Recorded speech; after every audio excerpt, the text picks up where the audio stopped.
নমস্কার বন্ধুরা, ভৌতিক রহস্য চ্যানেলে তোমাদের সবাইকে স্বাগত।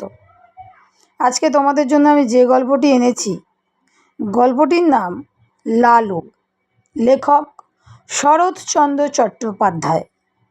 তাহলে চলো আর বেশি দেরি করব না, গল্পটা শুরু করি।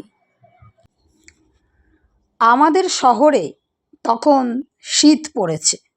হঠাৎ কলেরা দেখা দিলে তখনকার দিনে ওলা উঠার নামে মানুষ ভয়ে হতজ্ঞান হতো।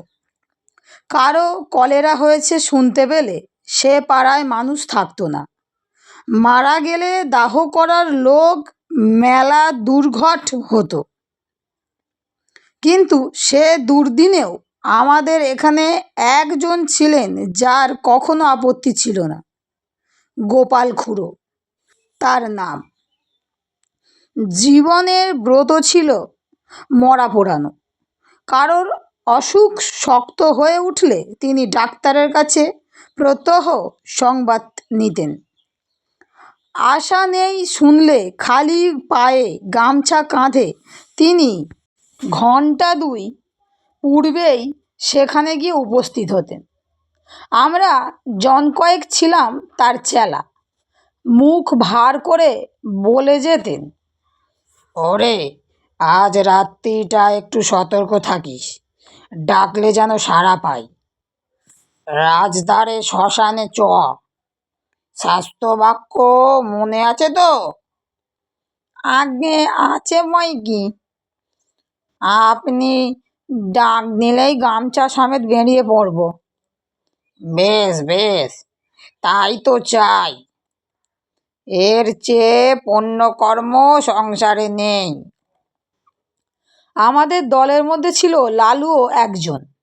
ঠিকেদারির কাজে বাইরে না গেলে সে কখনো না বলতো না।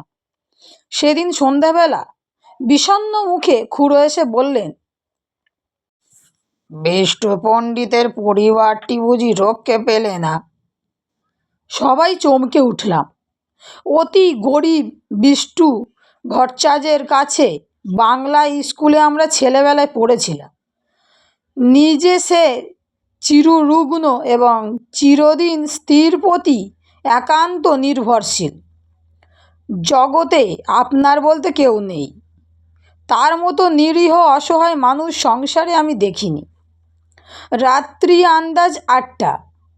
দড়ির খাটে বিছানা সমেত পণ্ডিত গৃহিণীকে আমরা ঘর থেকে উঠানে নামালাম। পণ্ডিত মশাই ফ্যাল ফ্যাল করে চেয়ে রইলেন। সংসারের কোনো কিছুর সঙ্গে সে চাহনির তুলনা হয় না এবং সে একবার দেখলে সারা জীবনে ভোলা যায় না। মৃতদেহ তোলবার সময় পণ্ডিত মশাই আস্তে আস্তে বললেন, আমি সঙ্গে না গেলে মুখাগ্নির কি হবে? কেউ কিছু বলবার আগে লালু বলে উঠল, ও কাজটা আমি করব পণ্ডিত মশাই। আপনি আমাদের গুরু, সেই সম্পর্কে উনি আমাদের মা। আমরা জানতাম শ্মশানে হেঁটে যাওয়া তার পক্ষে অসম্ভব। বাংলা স্কুল মিনিট 5 পথ। হাঁপাতে হাঁপাতে সেটুকু আসতেও তার আধ ঘন্টার বেশি সময় লাগতো। পণ্ডিত মশাই একটু চুপ করে থেকে বললেন, নিয়ে যাবার সময় ওর মাথায় একটু সিঁদুর পরিয়ে দিবে নে লালু? নিশ্চয়ই দেব পণ্ডিত মশাই, নিশ্চয়ই দেব বলে এক লাফে সে ঘরে ঢুকে কৌটা বার করে আনলে এবং যত সিঁদুর ছিল সমস্ত মাথায় ঢেলে দিলে। হরিবোল দিয়ে আমরা গৃহ হতে গৃহিণীর মৃতদেহ চিরদিনের মতো বার করে নিয়ে এলাম। পণ্ডিত মশাই খোলা দোরের চৌকাঠে হাত দিয়ে তেমনি চুপ করে দাঁড়িয়ে রইলেন। গঙ্গার তীরে শ্মশান অনেক দূর, প্রায় ক্রোশ 3। সেখানে পৌঁছে যখন আমরা সব নামালাম তখন রাত 2টো। লালু খাট ছুঁয়ে মাটিতে পা ছড়িয়ে বসল। কেউ কেউ যেখানে সেখানে শান্তিতে চিত হয়ে শুয়ে পড়ল। শুক্লা দ্বাদশীর পরিস্ফুট জ্যোৎস্নায় বালুময় বহুদূর বিস্তৃত শ্মশান অত্যন্ত জনহীন। গঙ্গার ওপার থেকে কনকনে উত্তরে হাওয়ার জলে ঢেউ উঠেছে। তার কোনোটা লালুর পায়ের প্রায় নিচে পর্যন্ত আছাড় খেয়ে পড়ছে। শহর থেকে গরুর গাড়িতে পোড়াবার কাঠ আসে, কি জানি সে কতক্ষণে পৌঁছবে। আধকোষ দূরে পথের ধারে ডোমদের বাড়ি। আসার সময়ে আমরা তাকে হাঁক দিয়ে এসেছি, তাদের আসতেই বা না জানি কত দেরি। সহসা গঙ্গার ওপারে দিগন্তে একটা গাঢ় কালো মেঘ উঠে প্রবল উত্তরে হাওয়ায় হু হু করে সেটা এপারে ছুটে আসতে লাগলো। গোপাল খুড়ো সভয়ে বললেন, লক্ষণ ভালো ঠেকছে না রে, বৃষ্টি হতে পারে। এই শীতে জলে ভিজলে আর রক্ষে থাকবে না। কাছে আশ্রয় কোথাও নেই, একটা বড় গাছ পর্যন্ত না। কতকটা দূরে ঠাকুরবাড়ির আমবাগানে মালীদের ঘর আছে বটে, কিন্তু অতখানি ছোটা তো সহজ নয়। দেখতে দেখতে আকাশ গেল ছেয়ে, চাঁদের আলো ডুবলো অন্ধকারে। ওপার থেকে বৃষ্টি ধারার শোঁ শোঁ শব্দ এলো কানে। ক্রমশ সেটা নিকটতর হয়ে উঠল। আগাম 2-10 ফোঁটা সকলেরই গায়ে এসে পড়ল তীরের মতো। কি করি ভাবতে ভাবতেই মুষলধারায় বৃষ্টি নেমে এলো। মরা রইল পড়ে, প্রাণ বাঁচাতে কে যে কোথায় ছুট দিল তার ঠিক ঠিকানা নেই। জল থামলে ঘণ্টাখানেক পরে একে একে সবাই ফিরে এলাম। মেঘ গেছে কেটে, চাঁদের আলো ফুটেছে দিনের মতো। ইতিমধ্যে গরুর গাড়ি এসে পৌঁছেছে। দারোয়ান কাঠ এবং শবদাহের অন্যান্য উপকরণ নামিয়ে দিয়ে ফিরে যাবার উদ্যোগ করছে, কিন্তু ডোমদের দেখা নেই। গোপাল খুড়ো বললেন, ও বেটারা ওই রকম, শীতে ঘর থেকে বেরুতে চায় না। মণি বললে, কিন্তু লালু এখনো ফিরল না কেন? সে যে বলছিল মুখে আগুন দেবে, ভয়ে বাড়ি পালালো না তো? খুড়ো লালুর উদ্দেশ্যে রাগ করে বললে, ওটা ওই রকম। যদি এতই ভয়, মরা ছুঁয়ে বসতে গেলি কেন? আমি হলে বজ্রাঘাত হলেও মরা ছেড়ে যেতাম না। ছেড়ে গেলে কি হয় খুড়ো? কি হয়? কত কি, শ্মশান ভূমি কি না? শ্মশানে একলা বসে থাকতে আপনার ভয় করতো না? ভয় আমার? অন্তত 1000টা মরা পুড়িয়েছি জানিস। এরপরে মণি আর কথা কইতে পারলে না, কারণ সত্যই খুড়োর গর্ব করা সাজে। শ্মশানে গোটা 2 কোদাল পড়েছিল।